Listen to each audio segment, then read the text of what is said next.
Salutations and welcome to Rinoa review number 8. This is the King of Fighters Another Day OVA. I don't know if it's an OVA, if it's just like 4 mini episodes strapped together to be a 24-minute DVD release. Figured before I jump into the 2 Dimensions Plus and Beyond era that would be KOF 13, I felt like I was overdoing this review at first because I recall this in the back of my mind that this has the characters from Maximum Impact, but also stuff from 11 happened where Ash Crimson's here and Iori is powerless. And then the more I realized that, I'm like, wait, no, I should be okay with this. Because I already did that ending in 11, so I'm like, okay, I'm right in there then. I had no idea I found this dubbed in English. Apparently this was a DVD release that was supposed to be put together with King of Fighters 2006, but SNK'S US distribution unit, they never made it. And then it was only sold in like limited quantities. But I managed to catch it on YouTube, and already regretting that option, because I thought at first it sounded like a fan dub, but I'm like, wait, no. By episode 2, I was like, oh no, that's them from the games. Whew. I feel like they changed Swata's VA, maybe. Because he sounds different here, too. That's why I thought it was a fan dub at first, but then I get to episode 2 and I hear people I'm more familiar with. It's like, oh, okay. But yeah, it's a DVD of 4 6-minute mini episodes, double region. It's region 2 encoded, so there's Japanese with English subtitles, and what I'm listening to is the English dub. We begin with episode 1, All Out, which released on December 2nd, 2005, so happy 15th anniversary there. Belated as is, but nonetheless. It starts off with the Maeda brothers of Alba and Swati, the latter of which Alba takes the girl home. Swati's back in some hotel room or someplace and gets the word, South Town's on fire, we gotta go! So by the time they all get there, it's like, oh man, this fire's out of control, we should leave! And Swati's like, the fuck you doing? Brother's gonna kill all of us if we don't do something. We took this town over, we're just not gonna let this happen, we gotta save everybody. So yeah, people running away from the fire, one of those people running bumps into Mai Shiranui, who pauses for what seems like almost a full minute, like she took stun damage or something. It's the best way I can describe it. In a nearby car, Athena Asamiya sees the inferno and goes to investigate. Using her psycho powers, she's like, there's people trapped in that building where the fire's at. I gotta help. So yeah, the two girls converse for a bit while they're running towards the burning building in question. Before they even get there, Swati, Leroy Jenkins out of the side window with the girl and the girl from the beginning that Alba took home. So yeah, she's like, it's okay. Hey, you take care of her, okay? I need to go off and save other people. And said girl is just standing around. She gets shoved aside by a passing Iori Yagami. I told you, we only got 6 minutes. Mac, bring out everyone. Everyone! So yeah, Swati's like, hey, what the fuck, Iori? Bam! Right in the face. It's not just... He ain't got his flames anymore, but he can still fight, and actually pulls his own against Swati. He wins most of that fight. They end up fighting near to a burning cathedral or church of some type, and shit's going down, the shit's gonna fall, and he's like, oh no, I gotta protect this girl. Like, she wandered in, getting closer to the fight. Timely intervention from Athena's psycho power ensures they're not crushed. She uses her psychic ability to just hold it in place. Mai breaks through and helps break through and get out of there, and in the aftermath, Swati searches the rubble for Iori.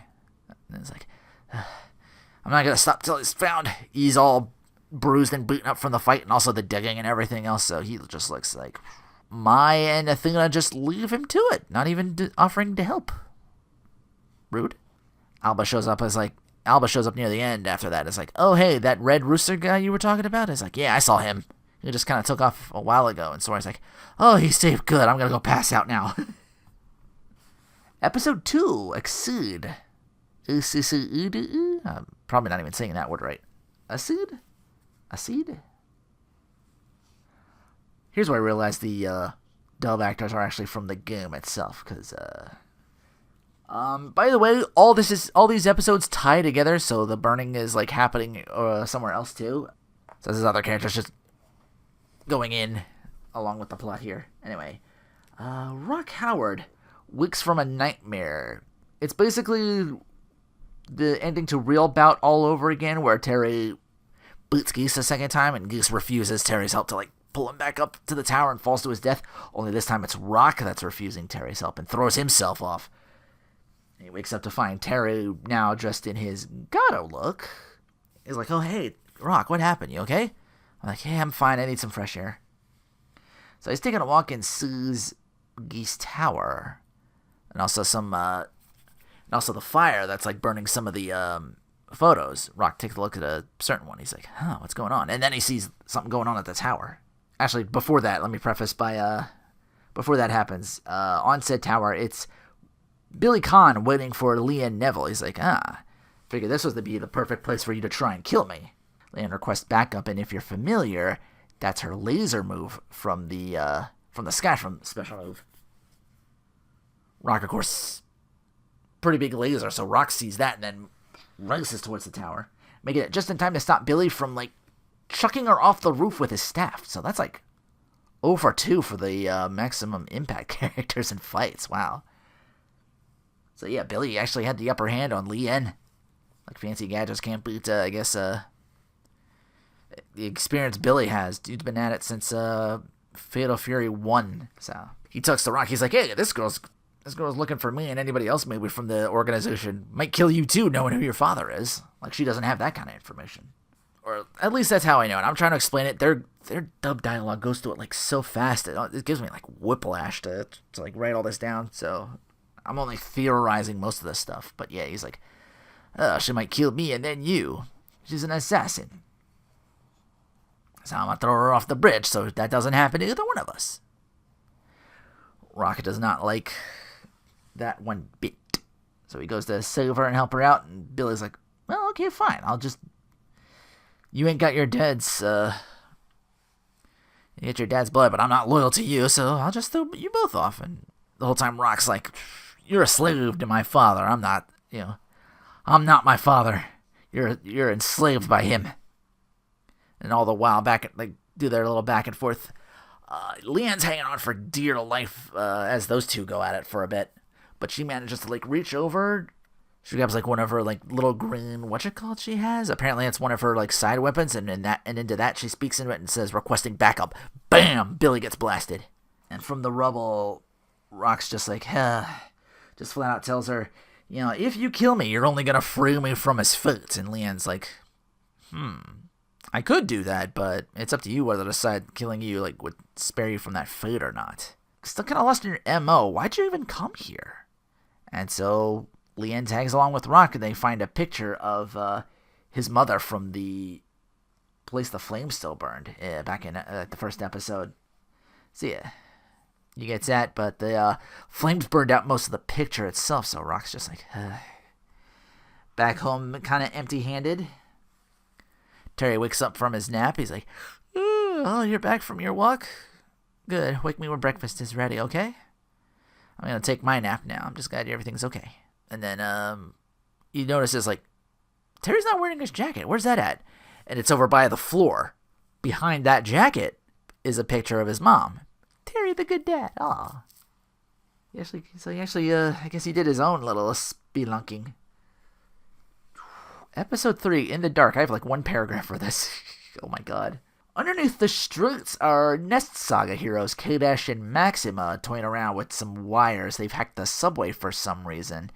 Hot on their tails with heightened surveillance is, of course, Ralph Clark and Leona.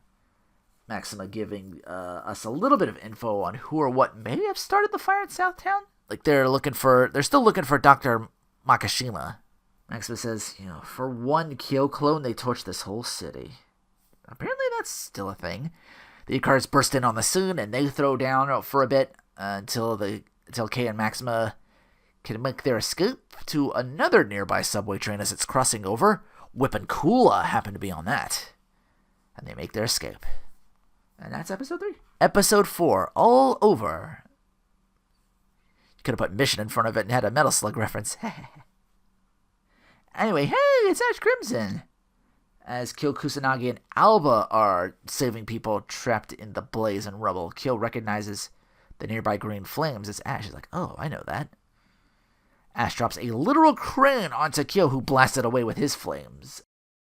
Seeing that, Alba looks over and it's kind of implicating him. It's like, oh, you have flames. You're probably the one who started this.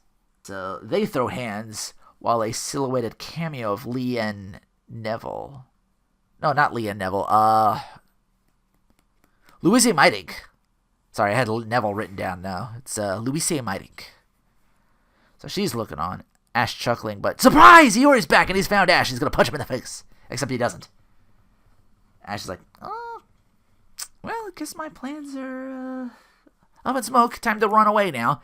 And the flames disappear with him.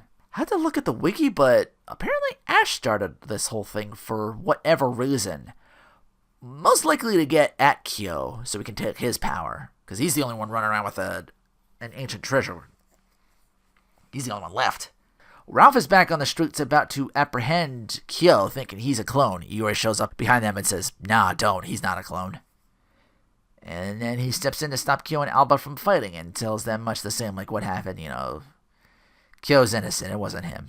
The next shot is Ash on a speedboat with Elizabeth and all the other characters just kind of hanging around in their own way like Terry back at home. Rock probably making whatever. Ralph's still not convinced Kyo isn't a clone, and the last line said by Kyo is, oh, you want to see for yourself?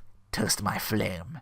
And I had to read this on the wiki because the thing I found on YouTube didn't show it, but apparently, according to the SNK wiki, there was a short epilogue, like maybe post-credits of Louise Meitink showing up in front of Alba Swade and the little girl and mentioning the name Judaeum. And that's KOF Another Day. Again, it was supposed to be released as a pre-order bonus alongside KOF 2006, but the US arm of SNK couldn't get it out in conjunction with the release of the game. Things happen in this, but it really is just fluff. I feel like it was just a promo thing to kind of tie in things together. There's no real time to explain anything. Just stuff happens. It's very breaknecky in terms of how everything pans out. If I had to pick a favorite episode 2, just for how that one had me all, not just the Terry thing, but real stakes are involved. Oh shit, Billy's actually serious. I'm like, damn. Everybody else fights, it's almost kind of standstillish. If it wasn't for Rock interviewing, Leanne probably would have died. This might have been better with the Japanese audio subbed, because maybe their subtitles try to explain shit better. English dubs is weirdly inconsistent all over the place. Again, it's like I had to look over again to see what they were talking about. I'm like, before you finish the one thing, something else happens. I'm like, wait, what about who started the fire? The Kill Clone? What about that? That was Ash the Kill Clone all along? Did they get their information wrong? I guess he's still around. And this was big name bagging this, Production IG, Ghost in the Shell. Those guys. I watched it because I figured, okay, this will try to wrap up and some story stuff maybe, explain some things. All I figured is accomplished was hey, more Ash. And SNK going, hey, let's do a remake of Maximum Impact 2 and put Ash in it. We'll replace armored, overpowered as hell Ralph with him. I don't have an easy way on YouTube to watch the live-action King of Fighters movie. Yes, that's a thing. So for now, the next King of Fighters thing I do is the conclusion of the Ash saga and my Let's Play of King of Fighters 13 for the PlayStation 3. So, with that said, take care, and thanks for listening.